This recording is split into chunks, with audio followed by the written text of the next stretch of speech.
বৃক্ষরোপণে সাজায় দেশ, সবার আগে বাংলাদেশ প্রতিপাদ্যে সরকার ঘোষিত ২৫ কোটি গাছের চারা রোপণ কর্মসূচির অংশ হিসেবে নেত্রকোনায় আলোচনা সভা ও বৃক্ষরোপণ কর্মসূচি পালিত হয়েছে। বাংলাদেশ পরিবেশ আন্দোলন, বাপা, নেত্রকোনা জেলা শাখা ও রংধনু কচি কাচার মেলার উদ্যোগে বেলা ১১টায় নেত্রকোনা রেলওয়ে স্টেশন চত্বরে এ কর্মসূচি পালিত হয়।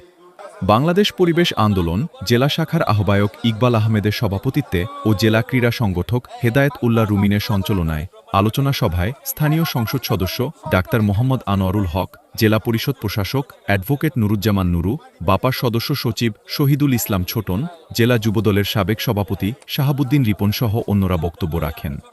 এ সময় বক্তারা নেত্রকোনা জেলাকে সবুজে ছেয়ে দিতে সকলকে গাছের চারা রোপণ করার আহ্বান জানান। তারা বলেন, আবহাওয়া ও জলবায়ু পরিবর্তনের মধ্য দিয়ে দিন দিন আবহাওয়া বৈরী হয়ে উঠছে, যা প্রতিরোধে বৃক্ষরোপণের বিকল্প নেই। পরে স্টেশন প্রাঙ্গণে গাছের চারা রোপণ করেন অতিথিরা। আমরা আজকের যে কর্মসূচি সেটা ছিল বৃক্ষরোপণ কর্মসূচি। পরবর্তীতে আমরা এই কর্মসূচিটাকে সারা শহরেই আমরা ছড়িয়ে দেব।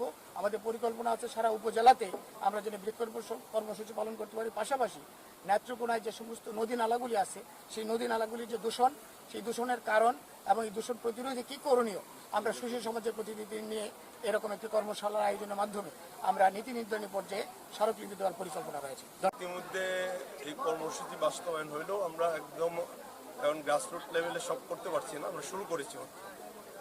আমাদের যে টার্গেট রয়েছে যে 5 বছরে এই 25 কোটি গাছ লাগানো, এটা লাগানোর জন্য বিভিন্ন ধরনের প্রজেক্ট নেওয়া হয়েছে সরকারের পক্ষ থেকে।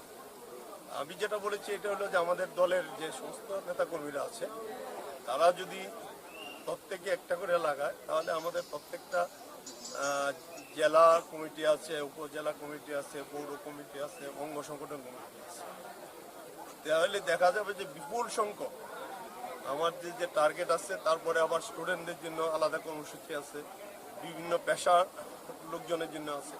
এইগুলি আস্তে আস্তে যদি আমরা বাস্তবায়ন করি তাহলে ইনশাল্লাহ কোনো অবস্থাতেই যে টার্গেটটা হয়েছে টার্গেট ফেল হবে না, বরঞ্চ টার্গেটের চেয়ে বেশি হওয়ার সম্ভাবনা বেশি।